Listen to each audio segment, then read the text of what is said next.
Vamos lá então, são 18 horas e 4 minutos, dia 13 de maio de 2020, a gente está na nossa primeira reunião de 4 de uma série do nosso grupo da Força Tarefa Covid-19 que a gente está juntando as lideranças, né? E o que acontece? A gente está numa fase aqui da gente entender o que cada um está fazendo, propostas. O que não falta nesse nosso grupo aqui são líderes, é tudo cheio, presidente de associação, né, coisas do gênero, né? Então, o que acontece? O nosso grupo está muito silencioso por ali, o que é muito bom, porque grupo silencioso a gente consegue conversar melhor, mas ao mesmo tempo é muito importante, né, que a gente possa conhecer um pouco melhor, né, os membros do nosso grupo. E muitas pessoas têm me escrito também em offline, falando, Henry, tem que organizar melhor as ações, Henry, mas deveria fazer isso, deveria fazer aquilo. E aí eu falo, né, a melhor coisa que a gente tem do que sair fazendo é, vamos reunir as pessoas, que foi a primeira etapa. Segunda etapa, vamos ouvir as pessoas, vamos nos conhecer melhor. Então, o que eu estou, assim, planejando mais ou menos para a reunião de hoje, é que, e aproveitando que essa reunião a gente tem relativamente menos gente do que é esperado para as demais, eu vou pedir para que cada um se apresente rapidamente, né, aos colegas, e abrindo o microfone na sua vez, e se já puder, na hora que fizer a apresentação, fazer algum comentário do que sua empresa, sua organização está realizando em relação à Covid-19, e alguma sugestão sobre o encaminhamento do nosso grupo, eu acho que já vai ser melhor. Considerando o número de pessoas que a gente tem aqui, daria mais ou menos uns 2 minutos e meio, 3. Quer dizer, é para ser rápido, né? Sem grandes demoras, mas para a gente poder se conhecer e tentar fazer com que essa dinâmica valha para as demais. Acho que com isso, a gente vai gravando assincronamente as nossas reuniões e ao final desse bloco de 4 reuniões ou mais, todo mundo vai poder conhecer todo mundo, tá ok? Então, vamos lá. Eu vou seguir aqui na ordem meio visual, tá? O primeiro que aparece na minha lista aqui é o Luiz Cassinelli aqui. O Cassinelli, se você puder, seu microfone está aberto, se apresentar aos colegas, por favor. Boa noite, né? Meu nome é Luiz Cassinelli, eu sou engenheiro de materiais, com especialização em polímeros, em plástico. Fui diretor de tecnologia de petroquímica, né? Me aposentei em 2016 e desde então tenho me dedicado a incentivar aí startups, né? E também participo do programa APIP como coordenador adjunto da FAPESP. Perfeito, Cassinelli. Cassinelli, em relação, né, às ações que a FAPESP está fazendo, não só em relação ao Covid, acho que Covid, claro, né, é o tema principal da bola da vez agora, mas você tinha comentado comigo até por telefone que a FAPESP tem algumas ações que você achava que o nosso grupo talvez pudesse ajudar, né, Cassinelli? Pudesse falar um pouco sobre isso? Bom, tem um edital aberto, eu até acho que cometi um erro na minha colocação de hoje de manhã, depois que eu falei com você, Henrique. O edital está aberto até dia 22 de maio, né, que é a semana que vem. Esse edital é um PIP3, ele incentiva empresas até 240 funcionários,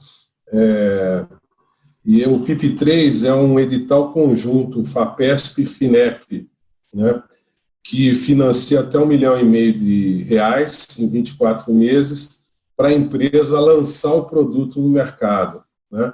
Então, toda aquela fase de lançamento, que é aprovação, vamos supor no caso do Covid, né?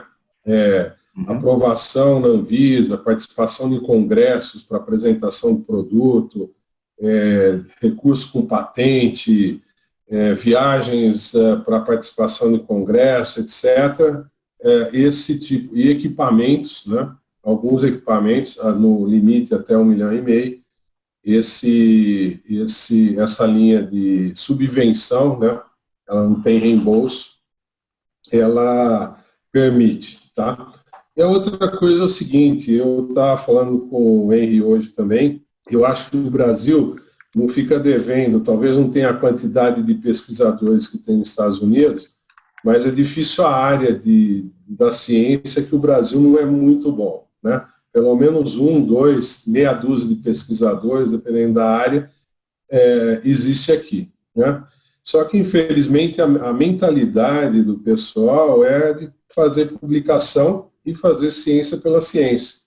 O que nós podemos fazer, eu acho que é um grupo eclético e com muita competência, esse grupo aqui que foi montado, o que nós podemos fazer é tentar fazer esse pessoal chegar no mercado, né?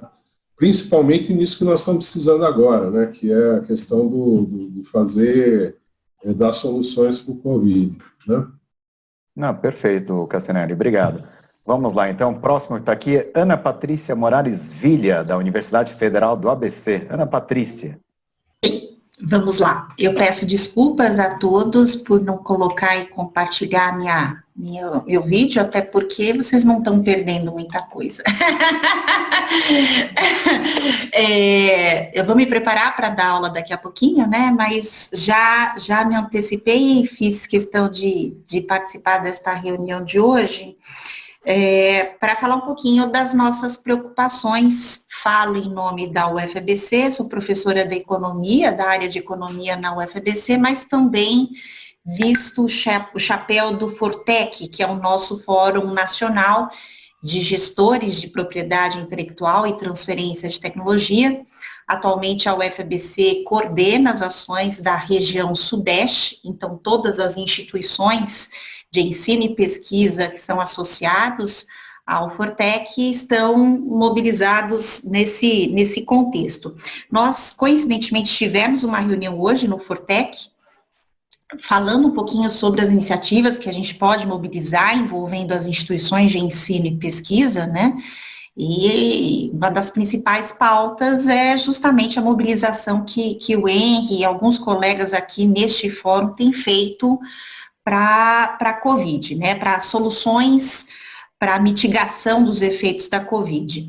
A gente tem algumas iniciativas que estão rodando, particularmente a gente vai fazer uma reunião na próxima semana, mas eu acho que a gente tem aí um desafio no sentido já na direção do que o Henry colocou, talvez seja catalogar algumas iniciativas. O Cassinelli levantou a ideia de mobilização com a FAPESP através do PIP, né? Mas a gente pode talvez pensar e além, né? Talvez a catalogação de algumas soluções que cada uma de nossas instituições tenha nesta direção da Covid, ou de mitigação do efeito da Covid, seria talvez um caminho. Acho que talvez uma segunda etapa, reunir de forma consorciada uma oferta para algumas empresas, ou especialmente para as secretarias de saúde, pensando bem curto prazo, olhando pandemia, eu acho que também pode ser um momento também interessante, né, de estabelecer uma oferta organizada e apresentar para algumas empresas e especialmente secretarias de saúde pública, porque eu acho que é o momento, né. Como fazer isso, acho que a gente pode discutir, as reuniões, em parte, têm esse papel, né, mas pensando muito pragmaticamente, eu acho que catalogar soluções e pensar em estratégias de oferta, eu acho que pode ser um caminho aí que a gente possa trilhar. Obrigada. Legal. Obrigada, Ana Patrícia. Eu até vou fazer um complemento, contraponto, Ana Patrícia. O que a gente está procurando fazer aqui, de uma certa forma, é um caminho meio contrário, né? É entrar em contato com os órgãos de governo e ver um pouco o que está acontecendo no país, ver o que está, entre aspas, tendo de dor mais imediata, e a gente está indo meio que tentar resolver isso. Então, a gente está sendo, nesse momento, bastante reativo, né? Algo como, está faltando o kit diagnóstico, vamos tentar ajudar a resolver o diagnóstico. Então, a gente vai lá e está correndo atrás.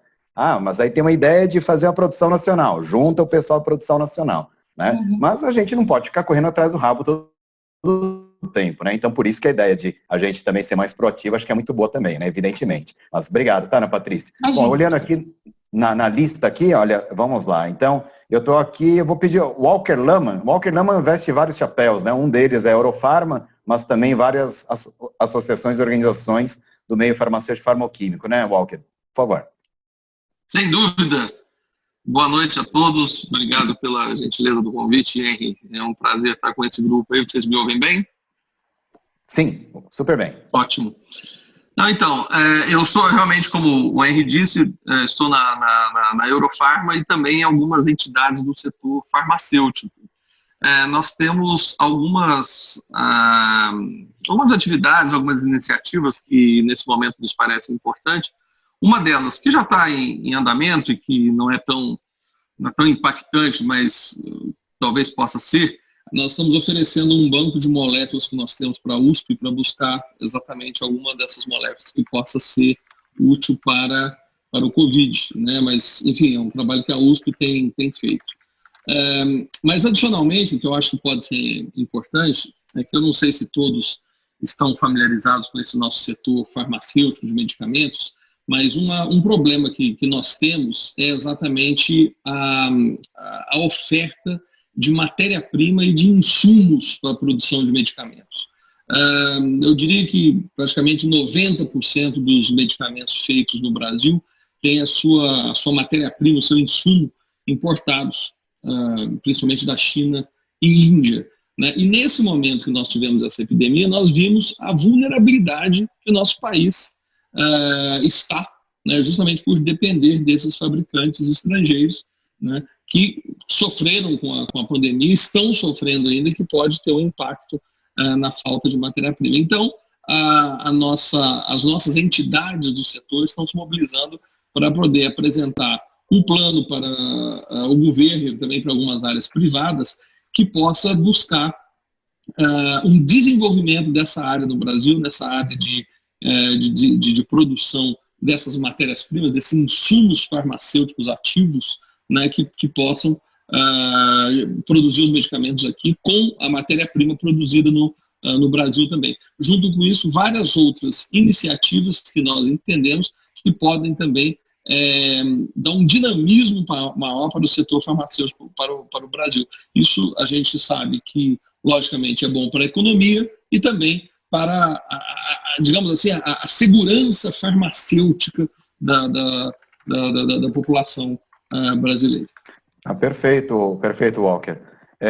Tem até um comentário que a gente ontem teve uma reunião com empresas e instituições relacionadas à produção de insumos para PCR, e até foi ventilada a possibilidade de, talvez emergencialmente, contarmos, né, até com capacidade instalada de algumas farmacêuticas. O nome da Eurofarm foi lembrado, mas logo na sequência a gente viu que tem algumas outras estruturas, como o próprio IBMP, que tem condições de produção também, a própria Biomanguinhos também, né? Aliás, falando em Biomanguinhos, eu já estou olhando para minha amiga Maria Celeste Emerick, né? Celeste, tudo bem? Eu vou pedir para você já não deixar nem a bola cair, Celeste. Não deixa de abrir o microfone também. Tá? Já tá? Tá. Bom, boa noite a todos. Eu, na verdade, me comprometi amanhã com você, mas hoje tive uma brecha aqui, resolvi aprender um pouco, nem imaginava falar, né? Enfim, muito rapidamente, né? Acho que eu sou socióloga, né? 35 anos na Fiocruz tentando transformar conhecimento em produto e no momento trabalhando, tentando construir um programa de empreendedorismo de base científica e tecnológica.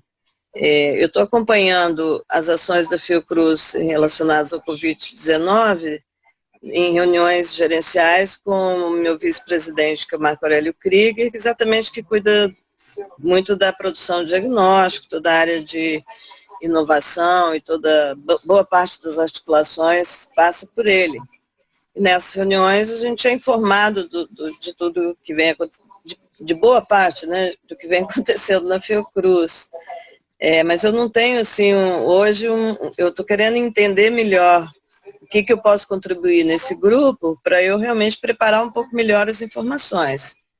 Pelo papel da Fiocruz, né, de ser vinculado ao Ministério da Saúde, ter um compromisso de entrega, né, de kit diagnóstico, por exemplo, né, esse é a parte que eu mais venho acompanhando, o aumento da capacidade de produção interna, né, de 16 de março, 100 mil kits para 1,5 milhão agora, em um volume alto, dia e noite, e a última informação que tivemos é que o kit produzido na Fiocruz, é o kit, ai Jesus, agora a parte técnica me falha, mas enfim, é o kit molecular, né?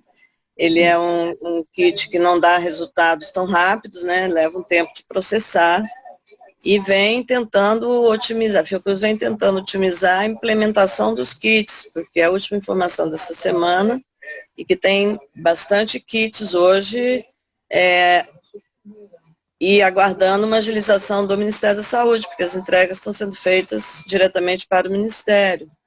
Então, uma ação junto aos LACENs, em termos da capacidade de implementar, de avaliar o diagnóstico, enfim, a Fiocruz está atuando nessa linha, e nessa mudança de comando no Ministério da Saúde, houve uma certa engasgo e um pouco mais demorado as interações, né? Até que elas engatem aí em determinado ritmo, isso veio desacelerar um pouco. Então, a grande preocupação do nosso vice-presidente nessa coisa é realmente como conseguir implementar, porque a Fiocruz está tendo capacidade, inclusive, de aumentar a produção mais ainda. Perfeito. Mas, no momento, tem lotes de kits parados, porque o Ministério está dependendo aí de uma cadeia que não depende da Fiocruz, né? Tá Tem uma central de testagem que está sendo implementada na Fiocruz, né? Eu posso me informar melhor disso, não vou saber desenvolver aqui nesse momento, que é uma coisa bem estratégica para a instituição e para tudo isso que está acontecendo. Perfeito. Tem o hospital, né, inclusive, que vai coordenar a pesquisa clínica, que também está em fase final de finalização de obra, de contratação, ou seja, eu estou acompanhando essas mega iniciativas que eu me referi, sem ter os detalhes agora para informar melhor.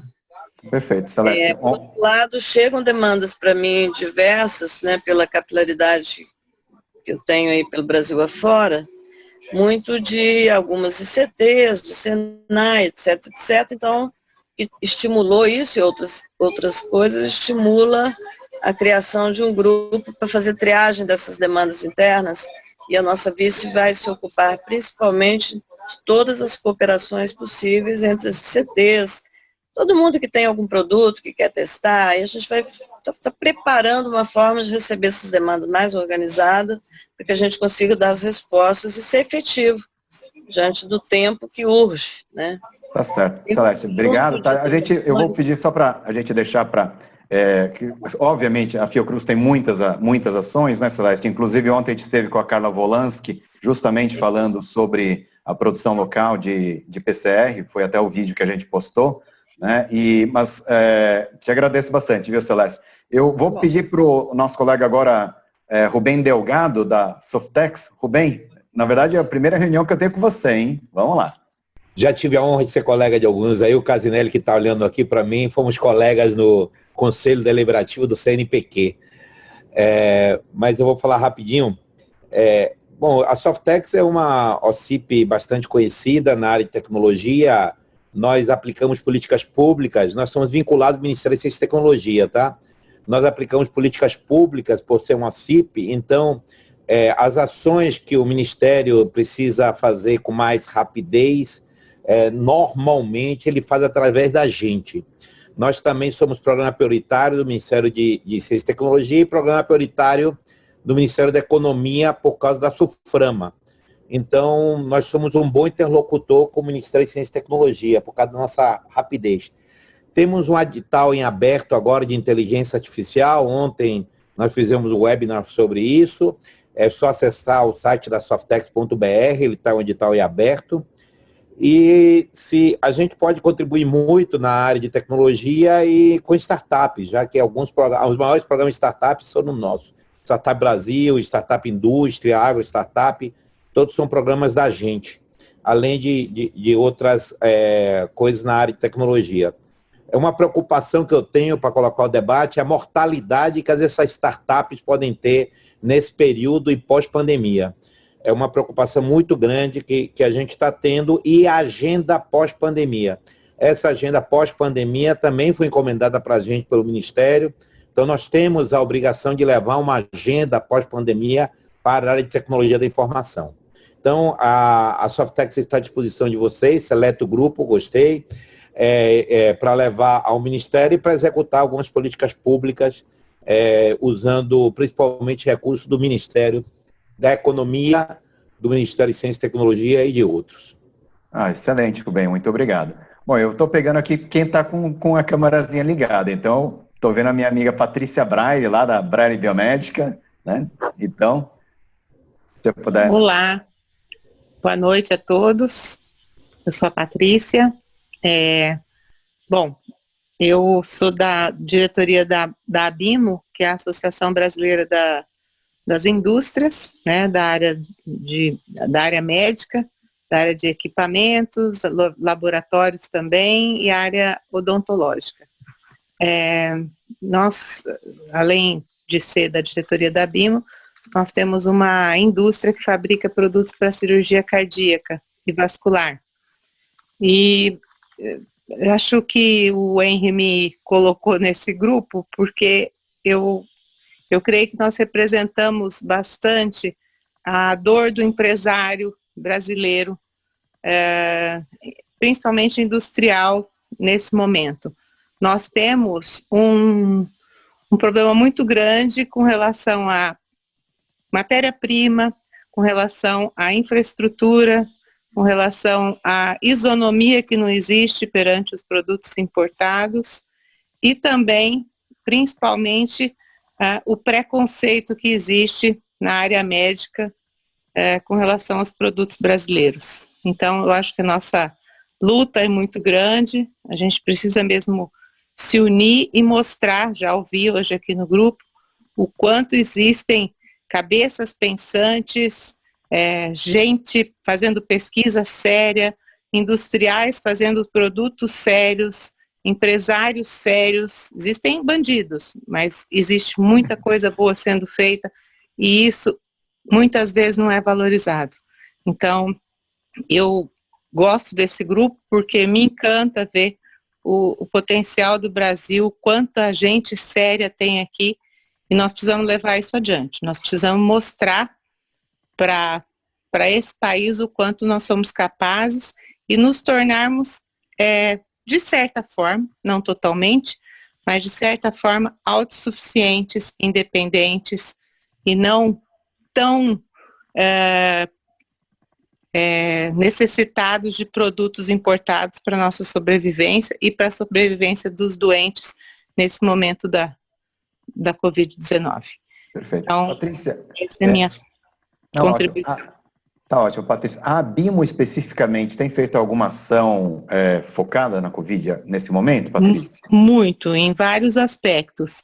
Tanto os industriais individualmente, né, fazendo produtos para serem utilizados agora nesse combate, então respiradores, todo tipo de produto que possa ser utilizado agora, mas com ênfase aos respiradores, e além disso também muitas ações junto ao governo, com relação à isenção de impostos, com relação a diferimento, com relação a que é possível fazer com relação à folha de pagamento, a empréstimos, financiamentos, BNDES, FINEP.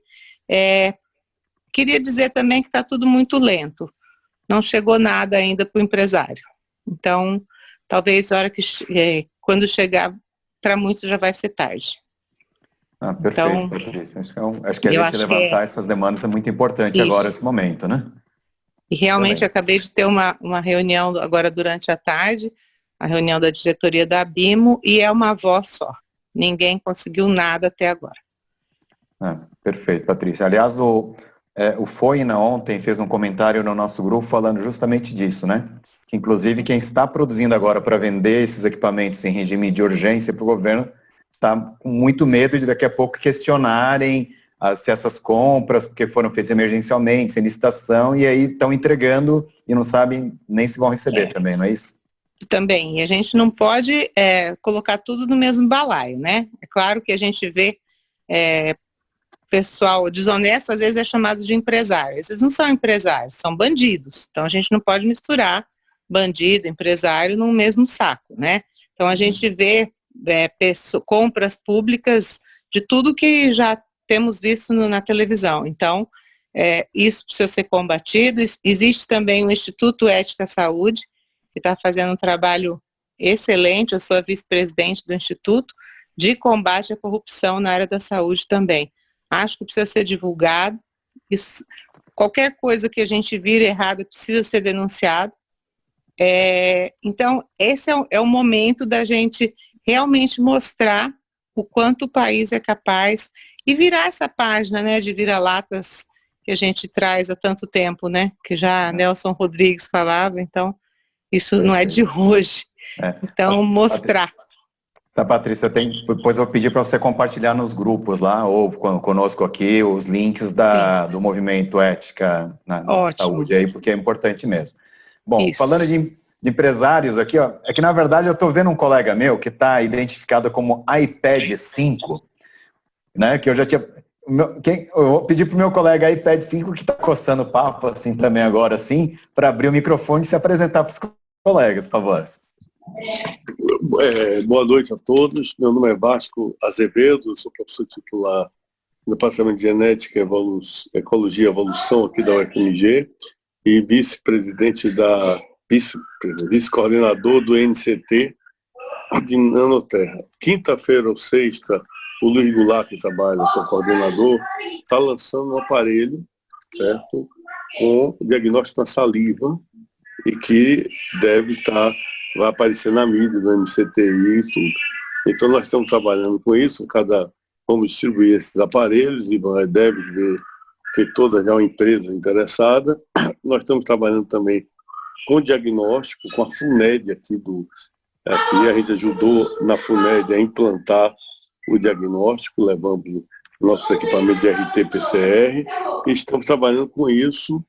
E Carlos Prudêncio, que foi aluno do Luiz Goulart, que me contactou a gente, e nós estamos trabalhando com isso, né? Até a professora falou aí, eu tinha uma empresa de biotecnologia também e saí com a dívida enorme, porque eu fiquei 3 anos quase 5 anos sem ter cartão de crédito. Eu fali dessa empresa de produção de kits de diagnóstico. Perfeito, Vasco, muito obrigado aqui. Bom, a gente, pensando nas ações do nosso grupo propriamente dito, acho que eu vou deixar para a gente seguir depois a conversa, mas eu vou pedir para a professora Maria José Carmona, quem é presidente, né, do Centro de Inovação, ligado ali ao Hospital das Clínicas, né, professora Maria José? Oi, Henri, obrigada pelo convite. Eu sou docente da anestesiologia da USP e sou diretora da anestesia no Instituto Central, que é um instituto aqui que foi transformado no covidário, aqui, os 900 leitos com covidário. Então, a anestesiologia está responsável hoje aqui por 130 dos 300 leitos de UTIs que estão abrindo aqui no Instituto Central. E aqui no Instituto Central também eu coordeno o Centro de Inovação Tecnológica, que está ligado ao Inova HC, nós somos o braço do Inova HC dentro do Instituto Central, e talvez o projeto mais audacioso que a gente está desenvolvendo aqui é um projeto de telemedicina, que agora já está com um braço aqui dentro do Covid, mas e esse centro de inovação tem um braço acadêmico, que é um mestrado profissional relacionado com inovação tecnológica. Agora, a gente dá apoio a alguns PIPs da FAPESP, tem outras iniciativas externas, é um processo em crescimento. E agora, durante a crise Covid, acho que o projeto que está mais avançado aqui é um projeto com a Poli e o IPT, que tem o financiamento do Amigos da Poli e do Banco Goldman Sachs, relacionado com procura de novos materiais para máscaras PFF2. Esse é um projeto que já está em linha de produção. Um segundo projeto que nós estamos trabalhando com a iniciativa privada é na procura de novos materiais para pronação de pacientes. A pronação, colocar o paciente de bruços como um recurso para melhorar a função respiratória, tem sido usado aqui em quase 20% dos pacientes e o mercado não disponibiliza de produtos. Então, a gente está desenvolvendo isso com algumas empresas parceiras nesse momento. Acho que de importante, assim, nesse momento, tem um outro projeto com o IPT também relacionado com equipamentos de proteção na comunidade, em parceria com o Departamento de Medicina Preventiva, e nós já fizemos testes aqui no nosso laboratório de biofísica de alguns aparelhos. Nós já falamos para alguns empreendedores aqui que o equipamento dele não vai chegar com o tempo de atender o Covid, tem algumas iniciativas aí muito incipientes e toda semana chega alguém querendo testar um aparelho aqui, mas eles não têm passado do laboratório. Então, em relação a isso, eu acho que há um movimento aí que eu parabenizo o Suzuki por estar capitaneando esse projeto. Não, imagina, Maria José, na verdade eu acho que muito do que a gente fez até agora é movido a indignação e uma reação, sabe, Maria José? A gente vinha conversando às vezes, né? A gente vê aquele dezenas de projetos de ventiladores pulmonares. Eu conversei hoje à tarde com a Luciene Bonan, quem estava comentando, né, que esses dispositivos que estão sendo os automatizadores de Ambu, na verdade, não é o que está faltando nas nossas UTIs, né? Então, a gente tem muita gente que acha que está fazendo uma coisa, um esforço pela pandemia, coisa do gênero, e na verdade não está faltando, né? Então, são rios de horas, né, e de recursos, muitas vezes, principalmente quando é uma ICT pública, que tem um servidor, né, ou pesquisador que está dedicado a um projeto como esse, que talvez pudesse ser melhor encaminhado. Mas eu acho que a gente está bem perto de conseguir resolver algumas questões assim, viu, professora? Sim, mas o Brasil ele não está lançando mão de uma alternativa que aqui no HC a gente está lançando mão, que no exterior também eles fizeram, foi de otimizar o uso dos aparelhos de anestesia como ventiladores. Aqui tem sido usado, felizmente a gente tem um parque tecnológico de aparelhos de anestesia que está bem atualizado, com bons recursos de ventilação, que estão substituindo os ventiladores, porque o movimento cirúrgico ele diminuiu 80%, 90%, inclusive nós pudemos pegar aparelhos também dos outros institutos do HC e permitiu que o nosso número de cirurgia, de leitos de UTI esteja passando de 100 para quase 300 aqui. Então, esse recurso de usar aparelhos de anestesia, a semana passada eu coloquei um survey rápido aí entre anestesia, a gente sabe que no Brasil não está sendo utilizado esse recurso na maioria dos locais. Mas então vamos encaminhar os vários locais, então, para o Centro de Inovação do HC, então, professor Maria José, acho que essa é uma informação importante, porque às vezes não estão fazendo porque não têm o conhecimento, talvez. Não, a gente tem uma estrutura para há um recurso tecnológico que já está pronto, né? Sim. E que pode ser utilizado. Eu acho que a maioria, eu tenho certeza que de 30 projetos de ventiladores que eu já tive conhecimento, eu acho que menos de 10% chegará ao mercado e poderá estar na UTI. Eu acho que a maioria dos 10%, talvez eles atendam o transporte do paciente da emergência para a UTI, mas não são ventiladores que vão tirar o paciente da insuficiência respiratória a ponto do paciente sair de alta da UTI, isso eu tenho certeza. Perfeito. A gente vai voltar a falar disso, foi até tema de uma das nossas reuniões lá para trás, mas já está perto de ter uma nova página nisso, porque o próprio Ministério da Saúde, imagino eu, que vai soltar uma nota muito importante a respeito, né, mais ou menos para dar um banho de realidade. Tá ótimo. Estou olhando aqui, o professor Acácio Souza Lima, né, que ele veste o chapéu da academia, veste o chapéu da empresária também. Acácio, por favor. Boa noite a todos, obrigado pelo convite. Eu sou um empresário dentro da universidade, né? Eu vou me apresentar rapidamente. Eu fui o primeiro farmacêutico da Allergan no Brasil na década de 70. E quando eles tiraram as pomadas oftálmicas de linha, eu resolvi montar uma farmácia oftalmológica para manipular pomadas oftálmicas, que são produtos estéreis, né, numa farmácia. E desenvolvi nessa farmácia um viscoelástico para cirurgia de catarata, que até hoje é líder de mercado aqui no Brasil. Essa farmácia teve um spin-off que foi uma indústria farmacêutica. Né? A farmácia teve uma spin-off. Até hoje, né, só manipulando produtos que a indústria não produz. E a indústria agora é uma joint venture com um grupo japonês que detém 30% do mercado oftalmológico no Japão, né? Então, é isso, mas sou meio estranho no ninho. A única coisa que eu posso falar aí, Henri, é que o nosso chefe lá, eu fiz então uma pós-graduação na Escola Paulista de Medicina e faço parte do conselho do Instituto da Visão. E o nosso chefe, presidente do conselho, nosso confrade na academia, o Rubens Belfort, acabou de publicar no Lancet uma matéria sobre as complicações visuais, principalmente de retina, dos pacientes do Covid-19. Então, foi o primeiro trabalho publicado no mundo, um comunicado sobre essas complicações. Quando teve o Zika vírus, também ele foi o primeiro a notificar as complicações oftalmológicas do Zika vírus. Então, isso é uma novidade, ainda nem chegou praticamente no mercado, mas o Lancet já divulgou. Então, boa noite a todos, é um prazer estar aqui participando com vocês. Fantástico, eu vi essa nota do Lancet, não sabia que o Rubens Belfort, ele estava por trás do estudo, fantástico, né? Mais uma vez. Tá ótimo. Bom, minha amiga Joseli Chiarella, né? Grande especialista no setor de biotecnologia, né, Joseli? Então, pedir para você abrir o microfone, por favor, Joseli. Bom, boa tarde, boa noite a todos. Eu e o Henry estamos fazendo agora algumas coisas juntas, né?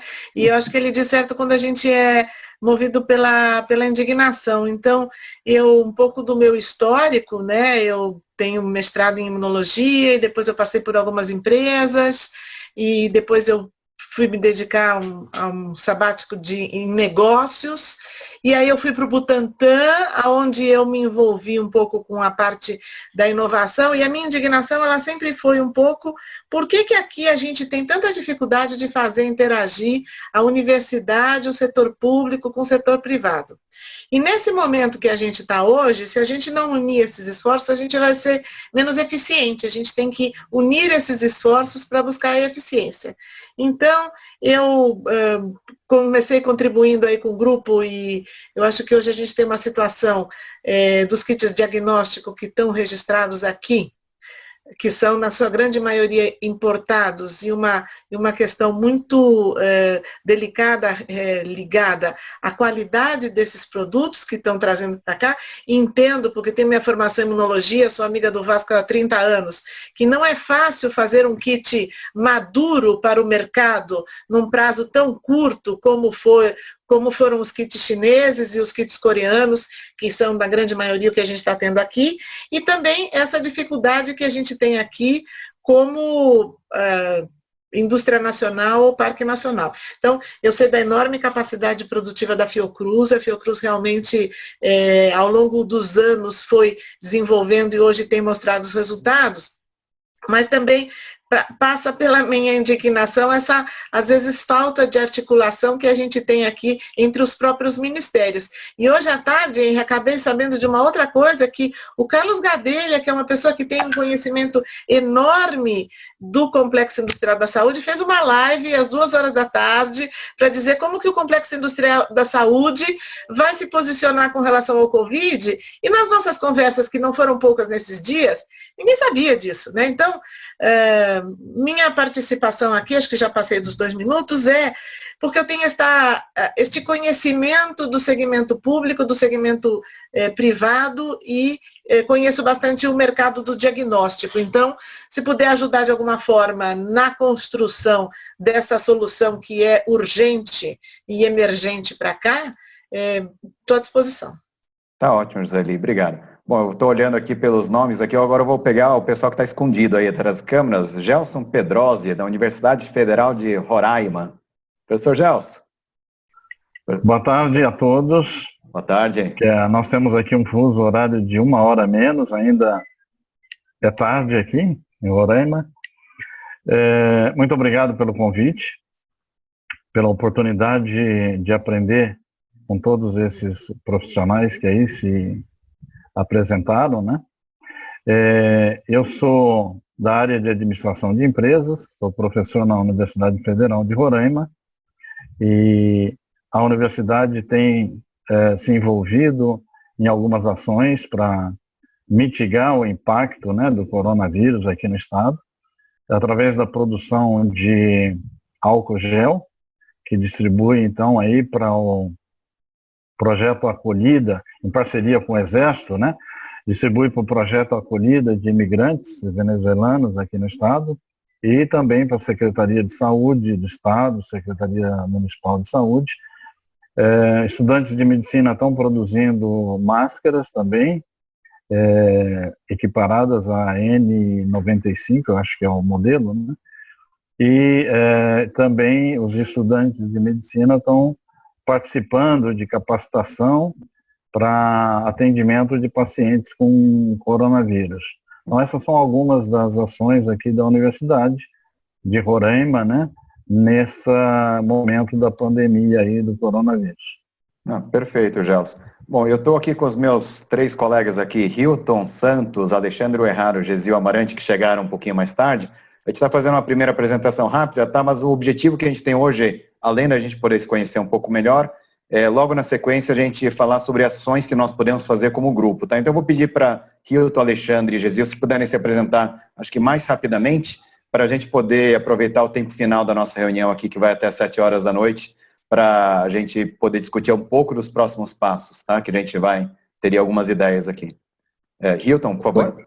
Eu abri o microfone. Boa noite a todos. Desculpa, eu estou sem câmera, porque senão eu fico sem sinal, na verdade. Eu estou em trânsito, então vai diminuir. Se eu tenho voz, se eu tiver imagem, não vou ter voz. Então, bom, rapidamente, eu sou biomédico, médico, com doutorado em clínica médica e farmacologia clínica. Atuei há algum tempo, desde sempre, na pesquisa clínica e pesquisa básica. Hoje eu sou conselheiro científico da Fitobios e sócio proprietário da Ethos, que é também são empresas uma atua na área geral de pesquisa clínica e drug discovery. Meu foco principal, são 2 minutos, né, menos que isso, então vamos lá.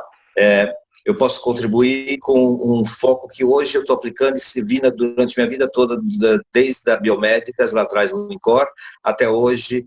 Passei por indústria farmacêutica durante 15 anos, como head do departamento médico, para pesquisa clínica, drug discovery, ou seja, eu já fiz um laboratório, já tive 2 laboratórios clínicos, então ou seja, manual, né? Não tinha nada automatizado, eu fazia com equipamentos manuais. De qualquer maneira, assim, eu vejo que o principal a ser levantado do foco do grupo seria a gestão de recursos, que são enormes, entre nós aqui, eu conheço os outros colegas também que não estão presentes, mas o que eu mais gostaria de frisar é que alguns colegas que falaram, a Joseli falou nesse instituto, principalmente, a ciência ou medicina transnacional, desculpe repetir, mas eu acho importantíssimo, unir os elos da tríplice hélice, conhecida por todos de inovação, né?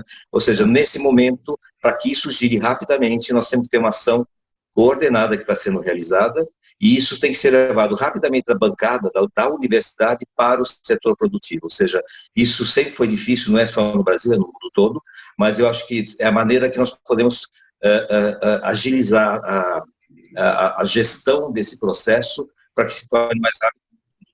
É isso. Obrigado a todos. Legal. Obrigado, Hilton. E aí eu vou fazer mais uma vez o mesmo contraponto que eu fiz para a Patrícia, que acabou de deixar a Ana Patrícia aqui.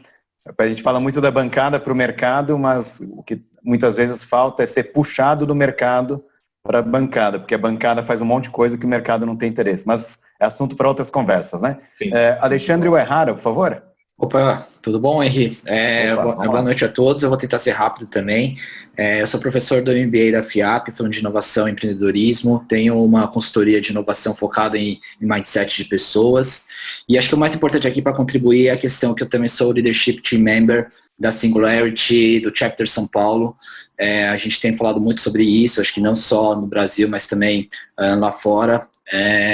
E uma das coisas que eu tenho ajudado bastante dentro de tudo que a gente está vendo, principalmente na parte lá do MBA, né, da FIAP, eles têm um laboratório de impressão 3D, e a gente tem utilizado, tem vindo bastante coisa, né, principalmente de peças para hospitais, e a gente tem ajudado muito com essa questão, já que a gente tem esse laboratório lá dentro também, tá bom? Perfeito, Alexandre, obrigado. Gesil, eu vou pedir para você não deixar nem a bola cair, Gesil, e eu acho que você já poderia até aproveitar que eu sei que você tem muitos comentários sobre próximos passos desse grupo, Gesil, então já fica direto aí. Tá, boa noite a todos e boa tarde para alguns também. Meu nome é Gesil Amarante, eu sou professor aqui da Universidade Estadual de Santa Cruz, eu sou físico, minha atuação originalmente é mais com modelagem computacional, mas tenho trabalhado bastante nos últimos anos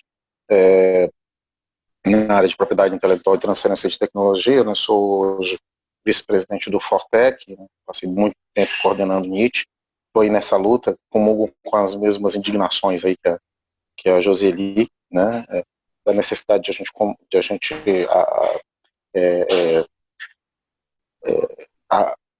organizar melhor a ligação entre os diversos setores para que a gente possa fazer um país mais forte, mais sério, né? Tem muita coisa que a gente pode fazer melhor do que a gente está fazendo agora. Eu acho que a gente pode, nesse grupo e em outros que estão são juntos com esse ajudar a gente transpor melhor tanto esse momento agora quanto o novo mundo que vem depois.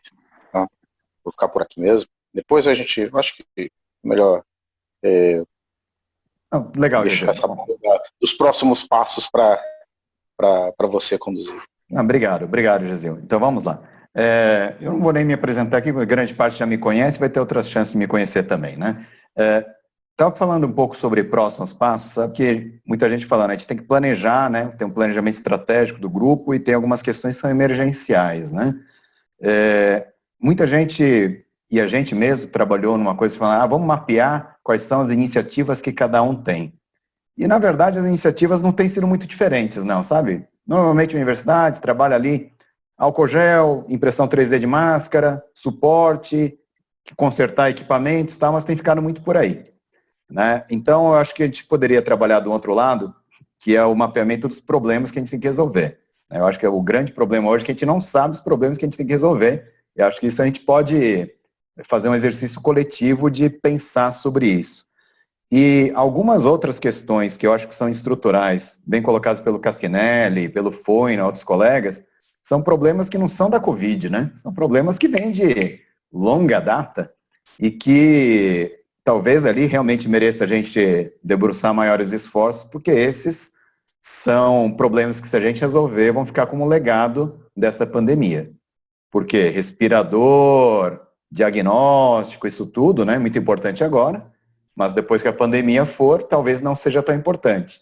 Já a organização de, por exemplo, não deixar que um projeto de pesquisa fique 2 anos na fila, por exemplo, para ser avaliado pela Anvisa, para depois de 2 anos falar, faltou um estudo. E aí você tem que começar o estudo tudo de novo, imagina, já era, né?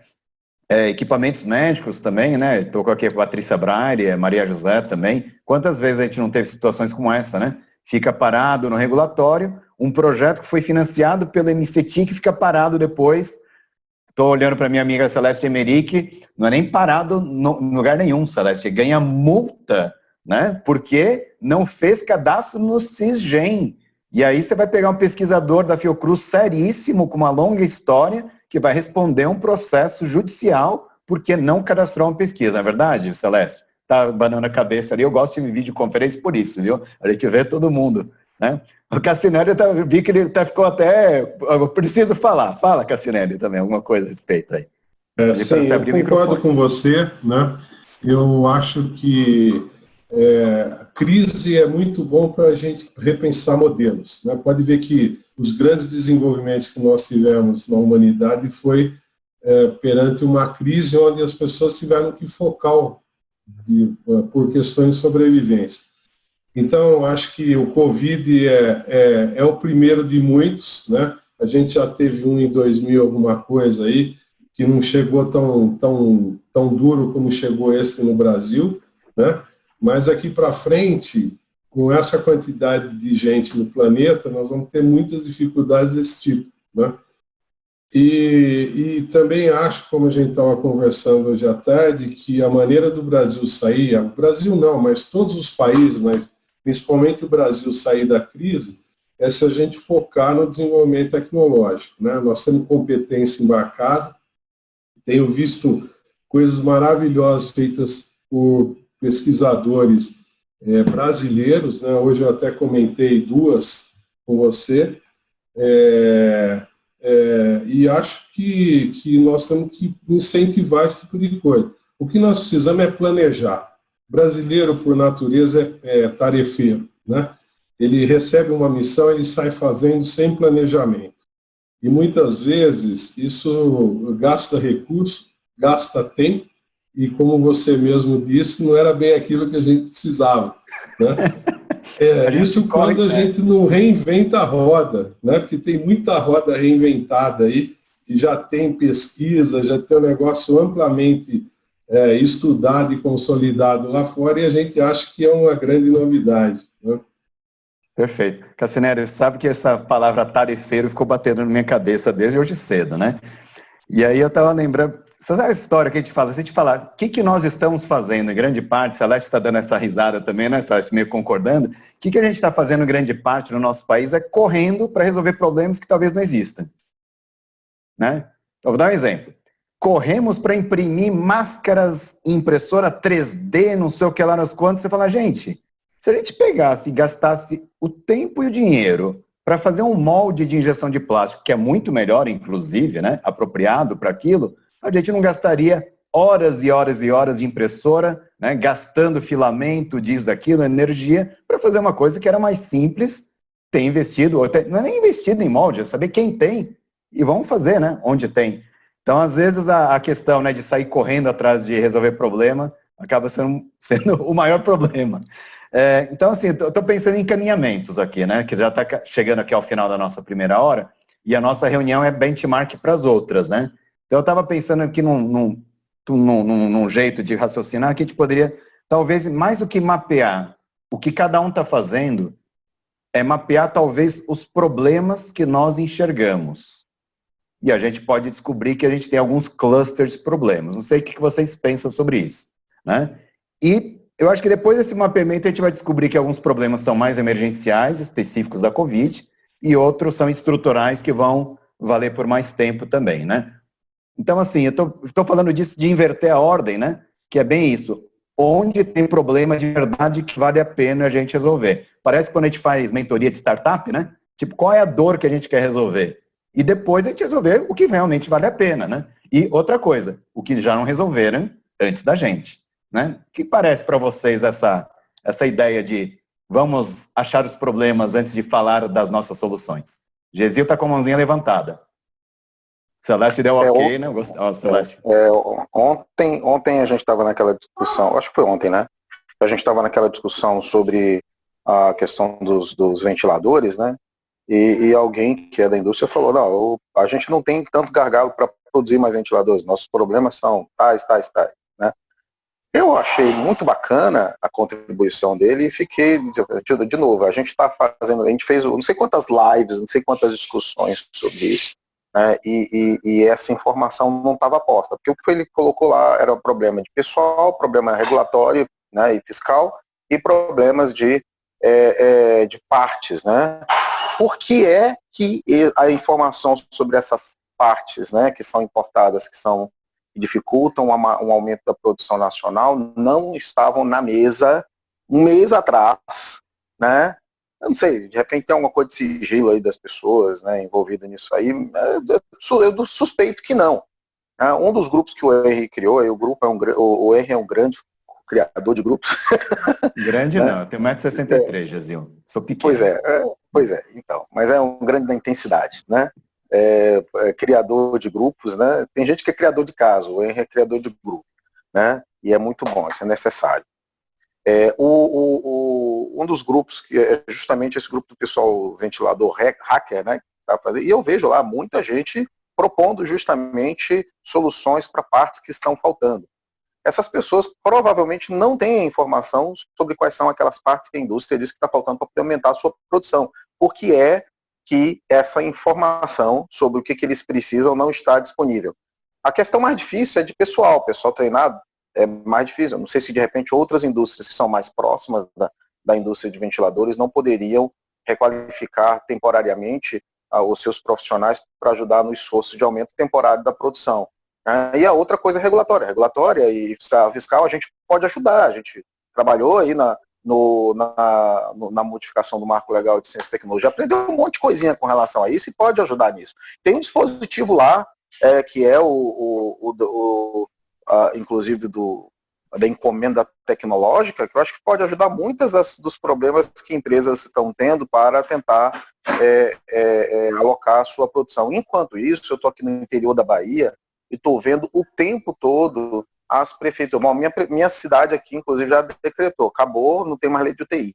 Então, e as pessoas estão nesse desespero de comprar, muitos governos estaduais, teve gente que já foi preso até, comprando equipamento de qualquer jeito, que vem da China, porque é o jeito, porque ou compra, né, naquela situação bem leonina, pague adiantado, e eu não vou dar nenhuma garantia, né, e quando chega depois avisa, seus tantos milhões de reais que você gastou nisso foram em vão, e aí vai jornal, e as pessoas estão mais preocupadas em denunciar a corrupção do que se preocupando com o problema estratégico que a gente tem, que é aquele barato, né, de anos atrás, de não fazer o investimento na capacidade nacional, que ficou caro agora, né? Então, realmente, mapear as efetivas demandas para que a gente coloque a solução em cima da mesa, que é o maior problema. E óbvio, também tem outra camada de pessoal aí que o pessoal não está prestando atenção. Saiu até no janeiro essa notícia aí.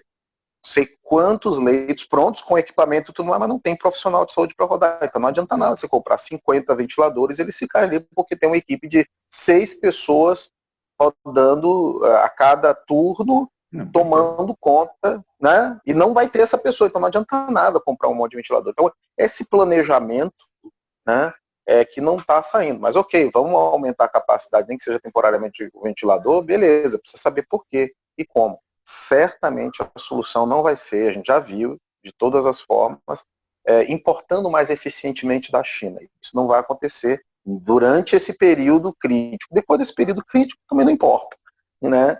Não vai ser tanto essa demanda. Para as outras coisas vale a mesma coisa, para teste, etc. A gente não sabe quais são os gargalos ainda. Ó, Gesil, mas vamos lá. Então vamos pensar em encaminhamentos aqui, que a gente, nossa reunião de hoje é exemplo para as demais, né? Então, assim, a gente já teve aqui, então vamos mapear os problemas, não é isso? Alguma outra sugestão que a gente poderia ter aqui? De ações que a gente possa fazer? Eu tenho uma, né? Uma das coisas que eu tenho visto é que os órgãos eles estão sobrecarregados de demandas, né? Se a gente vai levar alguma coisa, não pode ser uma ideia, tem que ser uma coisa mais estruturada. Talvez com uma avaliação, né? Uma avaliação um pouco melhor do que simplesmente uma coisa que cai assim do nada, né? Então, se toda vez que a gente vai, a minha proposta, né? Toda vez que a gente vai levar qualquer sugestão, tem uma avaliação técnica, tem um grupo de 134 pessoas que você falou hoje, provavelmente tem alguém dessa área, né, de uma das áreas que a gente vai atuar, que tem competência de avaliar o que nós estamos sugerindo. Então, que seja feita uma avaliação muito precisa, até para manter a credibilidade do grupo, né? Perfeito. Cassinelli, só para ir na sua linha hoje eu estava conversando com a Luciana Bonan, que é a responsável pela área de inovação no Ministério da Saúde, né? E a gente estava falando disso, né, das filas que tem. Um jeito que tem de acabar com fila, por exemplo, de estudo clínico, que está lá, as centenas que estão batendo a porta lá, né, do CONEP, ou então a questão dos próprios ventiladores, na área de equipamentos médicos, é soltar notas muito claras daquilo que não vai dar certo, né? E às vezes o Ministério ele não é tão enfático nisso, mas tem formas, eu acho que de comunicar, olha, se é isso daqui, não vai passar, né? E isso é uma coisa interessante, porque tem a ver com vários outros projetos de inovação, que a gente investe, aí vai para o regulatório, aí o regulatório fala, então, desse jeito eu não quero. Fala, e se o regulatório tivesse me avisado isso lá 5 anos para trás do meu projeto? Então, aquela história, né? Uma solução que tem é, por que não ter uma área consultiva do Ministério que ajude a resolver esses problemas? Que acabaria com a fila do outro lado. Outra coisa, tem centenas de projetos lá de pesquisa parados no CONEP. Não seria mais razoável ter um pedido, algo como pesquisa clínica é sigilosa, né, Cassinelli? Só que vocês autorizam que nós coloquemos vocês em contato com a outra centena que tem, porque a gente faz estudo multicêntrico, que vai ser muito mais barato e muito mais efetivo, ou talvez nem tenha que fazer todo esse estudo clínico, né? Porque é tudo a mesma coisa. Então a gente não precisa fazer todo esse estudo clínico, né? Então são essas questões que são questões para diminuir a fila, né? Muito parecido com o que o INPI fez, por exemplo, para terminar com o backlog. Não, perfeito. Bom, vamos lá então. Outra sugestão que tinha aqui, eu queria validar com vocês, é que assim como aconteceu com o respirador hacker, tá? O respirador hacker, tá, Gesil, não é grupo nosso, não. Foi um grupo que ainda bem que nós encontramos, que a gente pegou todo mundo que era do respirador hacker, jogamos lá. Questões técnicas. A professora Maria José Carmona está lá no nosso grupo do ventilador, não tá? Que virou agora um grupo para a gente pensar coisas mais estruturais, mais estratégicas. Então, deixa o pessoal discutir como que a válvula se trata com acetona disso no outro grupo, e a gente trata questões mais estruturais, onde tem pessoas que poderiam contribuir melhor, né? E aí tem um grupo que se juntou a nós recentemente, que foi o pessoal da Ponte a Ponte. Não sei se vocês chegaram a ver o material do Ponte a Ponte, os estudos que eles têm na área social. Celeste, que trabalha nessa área mais de... Olha, eu vou passar para vocês um a um que está aqui na nossa reunião, o meu caderninho que está anotado. Manda aí, manda. É impressionante o grau de organização que eles têm, o grau de articulação, inclusive, com jornais, que é outra coisa que a gente não costuma ser muito articulado, com a mídia de forma geral, sabe? Então, assim, eu acho, a sugestão que eu daria é, não vamos fazer mais um mapeamento em paralelo ao deles. O deles está muito bom, vamos usar quem já fez o mapeamento direito, e a gente usa um canal que já existe, né? Então é quase que pegar o que já tem e falar, moçada, ó, entra lá no do outro ali, que eles são melhores que a gente, viu? E são mesmo. Então, bom, eu fico pensando que é uma forma que a gente tem de trabalhar de forma descentralizada, quem faz bem faz, né? E não ficar replicando a gente também. Não sei o que vocês pensam a respeito. Celeste, deu ok assim? Maria José também? Eu estou olhando para quem tem imagem para fazer assim, né? Visualmente. Eu acho que tem soluções que são simples, mas que o mercado não tem, e que tem que ter uma parceria entre quem está precisando e quem pode ter a solução. Foi o caso aí de resolver o problema da pronação, aí, que é uma coisa que é uma solução rápida. Agora, no caso dos respiradores, eu vejo como esse um problema bem complexo, porque eu imagino que nesses grupos tem engenheiros brilhantes, empreendedores, mas dezenas de pessoas trabalhando desarticuladas. Se juntassem todas, assim, a gente tem uma empresa, acho que é Galileu, na Suécia, uma empresa de ventiladores, são muito bons, eles são pouco importados aqui no Brasil, nós temos aqui, tinha no Incor, a empresa deles lá trabalham 300 engenheiros, é a empresa. E eles são uma grande empresa de ventiladores. Se juntássemos aqui todos esses que têm ideias, tal, juntassem todos para, vamos fazer uma indústria de ventiladores, com um apoio, uma gestão, tal, poderia sair uma boa coisa. Eu não, como eu falei, eu acho que menos de 10%, se sair, vai sair uma empresa, e as pessoas não se juntam. E aí não é falta de ter o braço de universidade, tal, as pessoas querem trabalhar sozinhas. Eu vejo esse como um problema a ser resolvido. Perfeito, Maria José, mas acho que tem bem a ver, né? São pessoas competentes, bem intencionadas, trabalhando talvez no problema errado e da forma errada, não é isso? Falamos também sobre isso hoje à tarde, certo, Ney? A questão da dificuldade de você botar um ou mais grupos para trabalhar junto, principalmente dentro da academia, né? Às vezes tem que financiar equipamentos caríssimos para mais de um grupo, porque simplesmente o pesquisador não compartilha aquilo com o outro, né? Mas, Cassinelli, eu vou aproveitar que você é da FAPESP, Cassinelli, hoje, que eu cheguei a fazer esse comentário quando eu estava falando com o Marcelo Morales outro dia. Falei, Marcelo, qual que é o problema? Quando a gente abre um edital, o edital ele é meio competitivo, entendeu? É assim, o edital é isso, você tem que apresentar a equipe e um ganha e o outro não ganha. E aí 50 apresenta projetos, um ganha. E aí o pessoal fica muito aquele negócio, my project, né? Meu projeto. No caso do PIP não tem isso, né? Hoje, PIP não. Todos os projetos que entram são bem fundamentados, eles são contemplados, não tem restrição de recurso, até porque a quantidade de projeto que entra é inferior à quantidade de recurso disponível, entendeu? Não, no caso do PIP então não é o caso, não é o caso. Nesse específico, quando a gente fala de subvenção regular, aí é diferente, tá? Porque realmente é ranqueado e o melhor leva e o pior não leva. Mas, Cassinelli, sabe alguma coisa que eu vejo que talvez... Aí volta para o negócio do Ministério da Saúde, todos os editais que a gente faz. ao invés de chegar e falar que um ganha, deveria ter um pré-edital, algo como uma chamada de propostas e equipes. E ver o que o pessoal apresenta, ainda em condição talvez até não tão confidencial. E ver quem pode fazer coisa com quem ali. Professor Cassinelli. É informação isso, a gente não usa essa informação. Né? Então, poderia ter uma inteligência de edital, vamos dizer assim.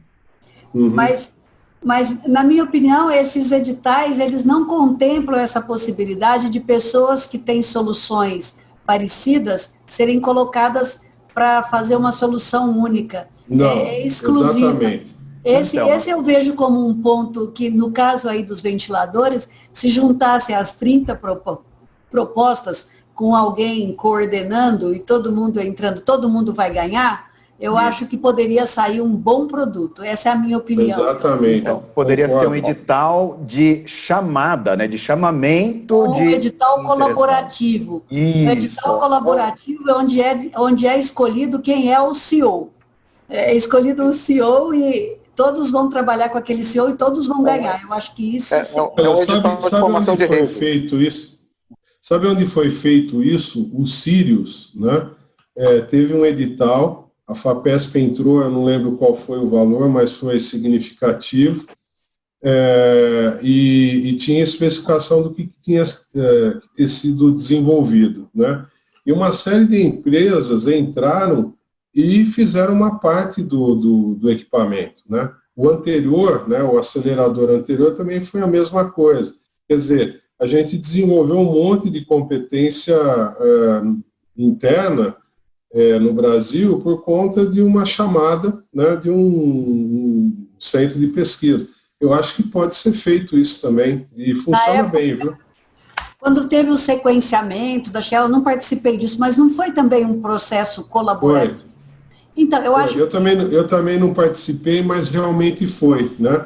Então, é isso que eu sinto falta, porque essa coisa exclusiva não vai ajudar ninguém, e se for um processo colaborativo onde só é escolhido pela FAPESP quem é que vai coordenar, ou o board de coordenação, e todo mundo entra ganhando e produzindo junto, eu acho que não sei.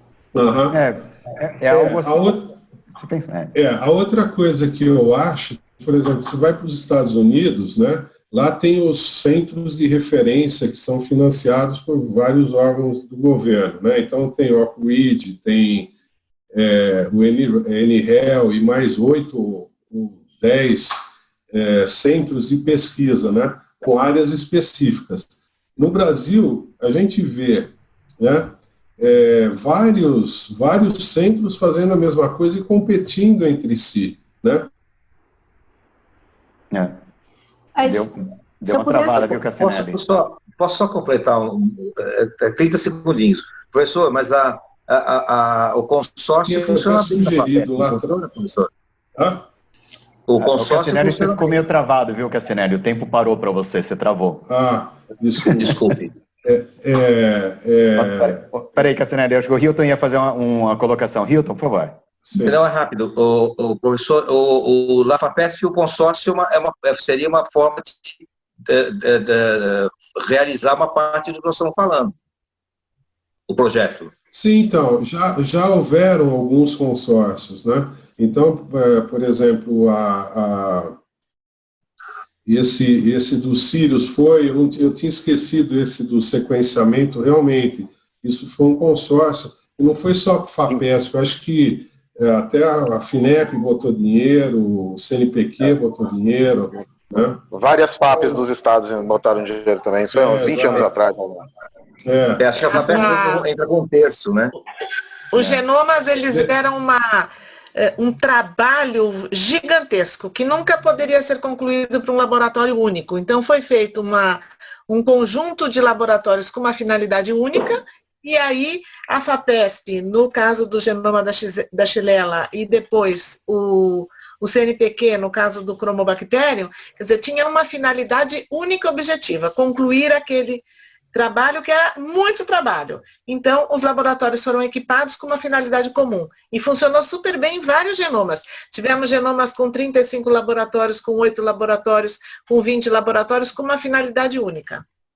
Perfeito, mas o grande problema é que a gente virou um grande entreposto de realizar testes, né? Desenvolver tecnologia local mesmo, não. A gente virou mão de obra barata para sequenciamento, né? Compramos equipamento a preço de ouro, entregamos dados para todo mundo e tecnologia no Brasil... Não vejo dessa forma. Foi formada uma disseminação do conhecimento molecular no genoma brasileiro para todo o Brasil, porque a ciência sempre foi muito concentrada aqui no Brasil, em São Paulo, Rio de Janeiro e Minas Gerais.